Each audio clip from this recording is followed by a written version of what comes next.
According to statistics, Black women who go past 39 weeks of pregnancy and it's their first pregnancy, their chances of giving birth. I went from that to I thought I had pain. The minute she broke my water. Oh my god! Hello everyone, welcome back to my YouTube channel. It's your girl Miss Manda Christel. Yay! So guys, it's been a while I did this and I have decided to come back full time. I feel like I have skipped stages and now I'm like, okay, let's slow down. You've been seeing I'm all over the place, sharing my postpartum journey. My baby is 6 months old. I'm a mom, the sweetest feeling ever. So then, okay, let me slow down and share my labor and delivery experience with you guys. You know, if you read the about of my YouTube channel, is using every God-given talent, using every opportunity, life experience that we deem it necessary to share with others in order to inform, to educate, to motivate, to inspire, to add value. And that's what I'm about to do right now, because when I was in that stage, when I was pregnant, I would go around looking for videos to watch in order to prepare myself for my labor and delivery period, in order to prepare myself for the postpartum journey. And also my workouts that I'm sharing, I had to educate myself through watching videos on which exercises are appropriate to do after you give birth. Now I'm using those, and as it's working for me, I am also sharing for others to learn from it. Today I'm going to share my labor and delivery experience, how it all went until I got my blessing, my miracle into this world. Oh my goodness. I have everything recorded down, and so I'm giving a shout out to my doula, Tina. She's the one who recorded everything. Every minute is written down, the exact time for everything is down here.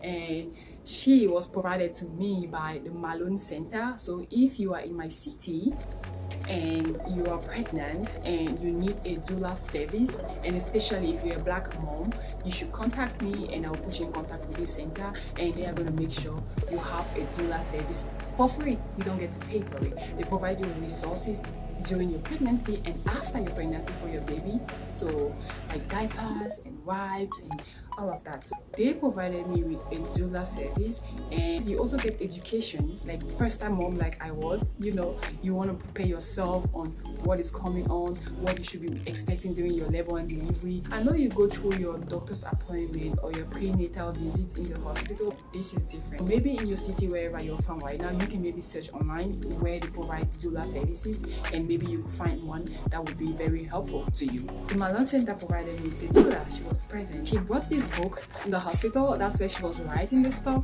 and after the hospital she went and typed it. Like, how good of her is that? Okay, so I'm gonna read the typed version. Saturday, I called my doula at 10:30 a.m. because that night my contractions had started. I told her my contractions were like 5 to 6 minutes apart and my water had not broken. At 12, I called again and I told her I wanted to take a bath before going to the hospital.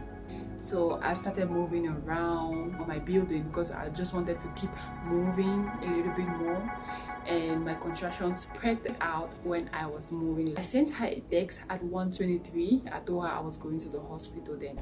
I had called my doctor and she said I could come in because I kept seeing the contractions were spreading out and it was like 5 to 6 minutes apart. We went to the hospital. We arrived at 1:50 p.m. So this is 8 a.m. to 1 p.m. that same Saturday. At 2:30, my cervix was 80% effaced. There is what we call an effaced cervix. It's different from dilation of the cervix. You know, when your cervix is dilating, it means it is opening. Yeah, let's do the education. And when they say effacement, it means your cervix is becoming thin. So your cervix is like a thick coating, but now when it's becoming effaced, preparing for the baby, for the labor and delivery, it's becoming thinner. So I was at 80% effaced, and at 2:55 p.m. they told me I could keep walking around because I was just at 80% effaced and I had not started dilating, but I was feeling those contractions. So I was walking around. At 3:10 I was bouncing on the burden ball because these are the things that they were giving me in the hospital to keep the movement, because when you move it's helping relieve the pain a little bit. And at 3:20 the doctor came in, my cervix was checked, 1 centimeter dilated and 80% effaced. The effacement had not changed, but I was at least a progress, 1 centimeter dilated, and the baby looked good on the monitor. So the doctor asked if I wanted to be induced. I told her no, I did not want to induce the labor, and that wasn't my plan, and they know my birthing plan. That's why you need a doula, because she's going to be there to advocate, to make sure everything you have on your birth plan, right, should be followed to order. She's there to make sure you experience your birth plan exactly as you planned it. Before that, let me tell you the background story. I had up to 3 doctors. I had 3 doctors throughout my journey until I gave birth. And that's crazy, right? So I was seeing a doctor. It was a male. Saw him throughout my first trimester, my second trimester, and then the 3rd trimester. I had to let go of that doctor. Why? He closed his clinic. He was working independently, so he decided to now transfer to the hospital side where they are on schedules, because he wanted to spend more time with his family.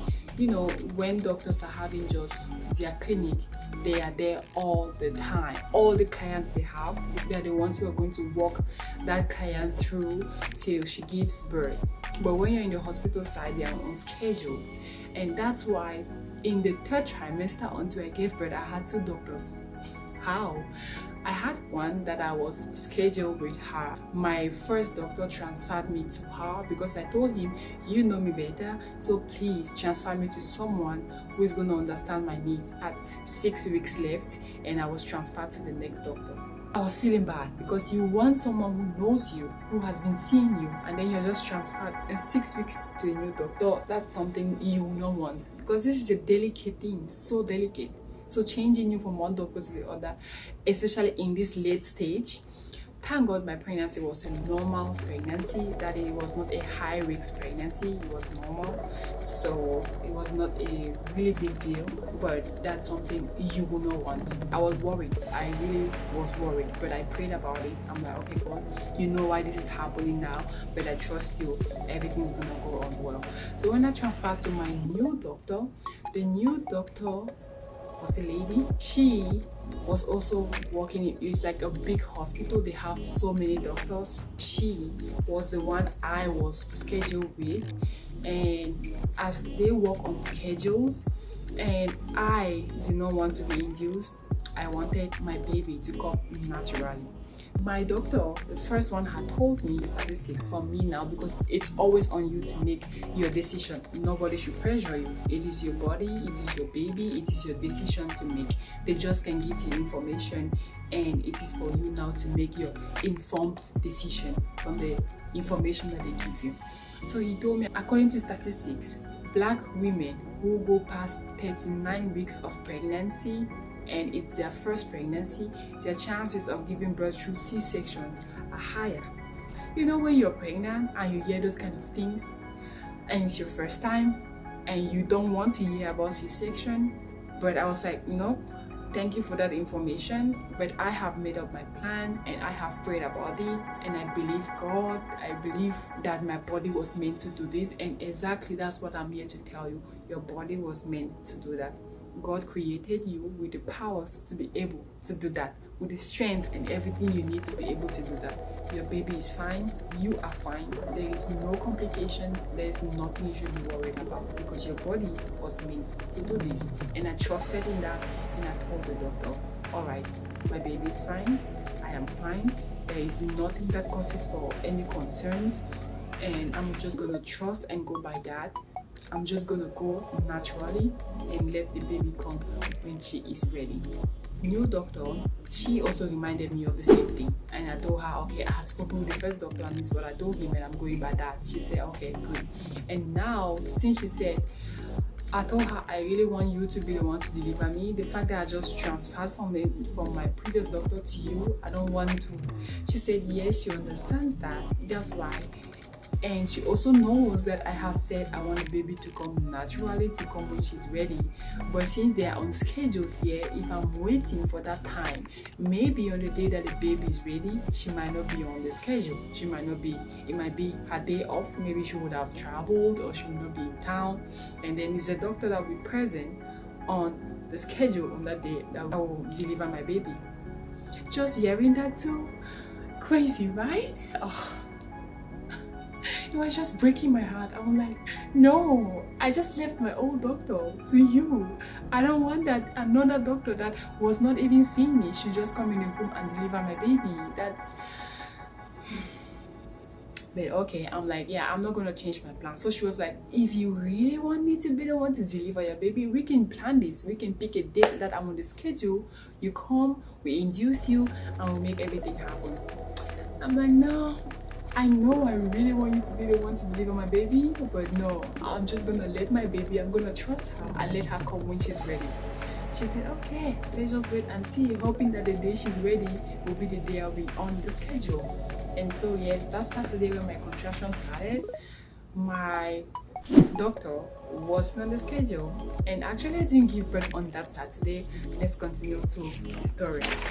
As the doctor said, the baby looks good on the monitor, my blood pressure was good, my cervix was just 1 centimeter dilated, and the cervix was 80% effaced, so I was so far from delivering at that time. And so she was like, if you said you don't want to be induced, well, you could go home and keep laboring there, and you feel like it's really intense, you can come back. I told her, yeah, I would prefer to do that than to be induced. She said fine. So they did the discharge paperwork after that, and we left the hospital at 5 p.m. I went back home. It was still paining, the 5 minutes apart. It would come and go, it would spread out, the same thing. It was painful. The whole that night, I did not sleep. The whole Saturday night, I did not sleep. Sunday, very early in the morning, 8 a.m., I said I'm going to the hospital. So I called my doula. I told her, it's crazy, I'm going to the hospital. I did not sleep the whole night. This is how I was on the bed. I did not sleep. This is how I was.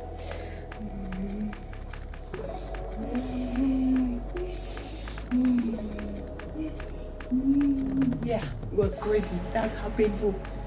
I did not. So in the morning I said, let's go out, I'm going to the hospital. So I had a new nurse, and she was the sweetest nurse. That Saturday when we went, I had a different nurse. And then the next Sunday, the Sunday when I actually had my baby, I had a new nurse. She was the one in charge taking care of me. I don't know how God made these things. She was the best nurse. I don't know. This was my first pregnancy. This was my first delivery. But I will tell you, she was the best. She was an elderly lady, and she treated me like her own daughter. And the most amazing thing was that she and my doula were secondary school classmates. They went to the high school. Yeah, they went to the same school together. So when they happened to meet it there, they worked as a team to make sure everything was perfect for me. I'm like, God, you know exactly what you're doing, and I'm just gonna keep trusting you because this is perfect. Yeah, and here comes the comb. The period of the comb is coming. So at 7:50, my nurse, she offered me a comb. She said, you can use this since you don't want no pitocin, you don't want no epidural, you don't want no nothing. Take this for you. It's perfect. Most of the people that I have been their nurses throughout this period, this has been their thing. So this, all right, we'll talk about it. So she offered me a comb, and then she offered the lower back massages. Like, she knew her thing. She has been doing that for a very long time. So they were massaging my lower back. Like, I will be going side to side, and they're massaging my lower back. She'll be making turns to my doula, and that was perfect. I held this comb and I enjoyed it. This was my best thing. And then sitting in the bathroom, leaning over the birthing ball, and I was enjoying the lower back massages. She wrote all of that. This comb, you know, when the pain is down there and you have this, you press on it. It's not sharp, it won't wound you, but it's transferring some of the pain that you're feeling down there on here, so you don't feel the pain too much. So this was my best tool. I was pressing on it with my whole life, transferring that pain to this school. Yes, I took it with me because this was perfect. Perfect. They offered me the nitrous gas, the thing we call the laughing gas. So you just this mask that you put in there and you're breathing. They say it helps, but it didn't help me at all. I put that, I was like, I just pop off the thing because it wasn't doing anything. So than using my hand and just holding that, I prefer to hold back my cold because I felt like this was even helping more than the nitrous gas. 10-20, I was 90% effaced, so almost 100% effaced. My cervix was now very thin, not completely but almost, and I was 4 to 5 centimeters. That's good progress, right? From 1 yesterday to 4 to 5 centimeters dilated. That's a great progress.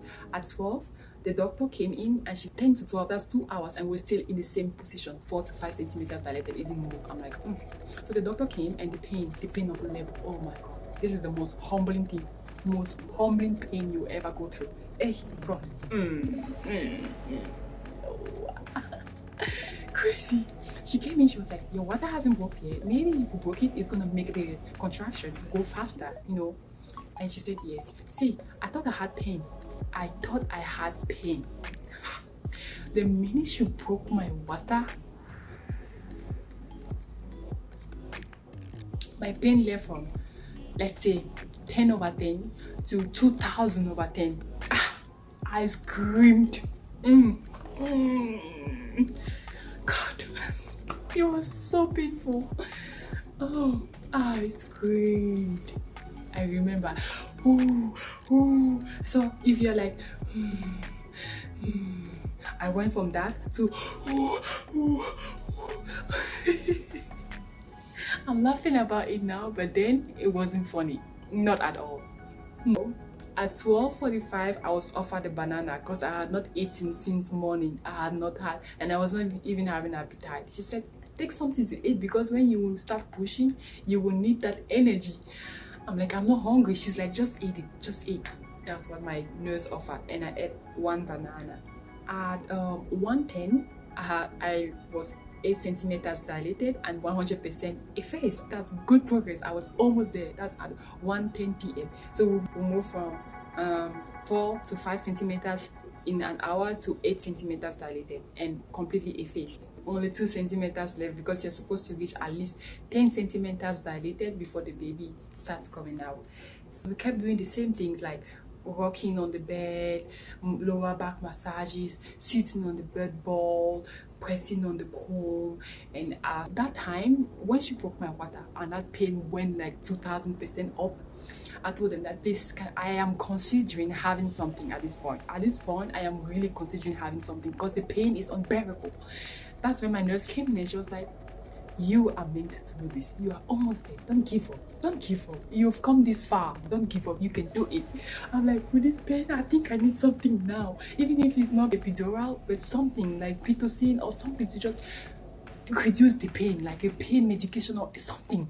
She said, you can do this. You're almost there. Keep doing the things you're doing. You'll get it. I said, okay, I'm gonna trust you. She said, yes, you do it. It was at 8 centimeters dilated, and she saw me how I was really screaming. She said, let me start the jacuzzi, you know, like this bubbling water. It helps relieve some pain so that you can get into it and it's gonna help. I told her, yes, please do that. When she went in there to do it, when she started the water, when we just finished discussing it, I said, I feel like I need to push.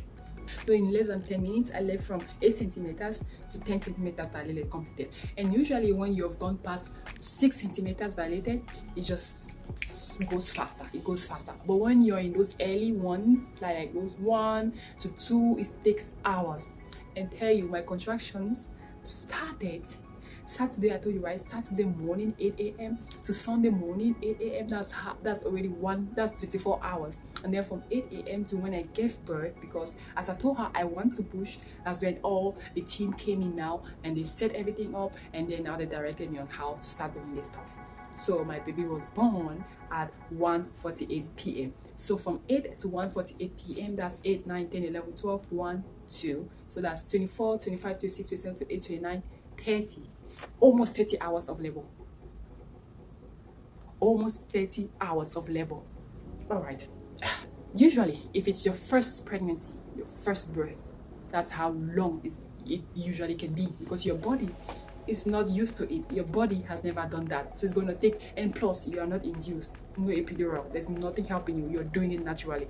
It's gonna take these long hours of labor for the baby, for the contractions, for your body to be doing it. Yeah, and I went through it. I did it. I did it. And yeah, I pushed only for 18 minutes. 18 minutes, but my labor, like, so that's the whole labor was 30 hours and the delivery was 18 minutes. So short. So my body prepared itself naturally. It did all the work during the labor, so when it was time to push, it was ready. And yeah, so I'm grateful for that. And yeah, my baby was born. And baby did not cry much at all. She was the sweetest. She just came, she made some little sounds. Almost 1 hour. She nursed and she latched easily. She was such a natural. The nurses were surprised. Even my doula, she was like, this is the first time I'm seeing a baby who latches, as if she had been doing that. That is it. That's it. That was my story. That was my labor and delivery experience, with no pitocin, with no epidural, just my precious jewel comb. So next time you're packing your hospital bag for your birth, your delivery, your labor, get you a comb. Put a comb in your bag. This will help you. If your plan is to go natural, if your plan is to have nothing like I did, get you a comb. That's my recommendation. Hey guys, I've been sharing my postpartum workouts. If you are a pregnant mom and you're looking forward to that, my channel is yours right now. You should save this, and whenever you're ready, you come to my page and start those workouts. Thank you for watching, and share this to that mama that needs encouragement, that mama who's pregnant right now, that everything will be fine. She will go through it. Everything will be fine in the mighty name of Jesus. Just trust in your Lord. Trust your gut feeling. As a mother, you always know it. You as a mom, you know it. So believe in yourself and you can do that. I always say, if I did it, you too can do it. So mama, see you next time.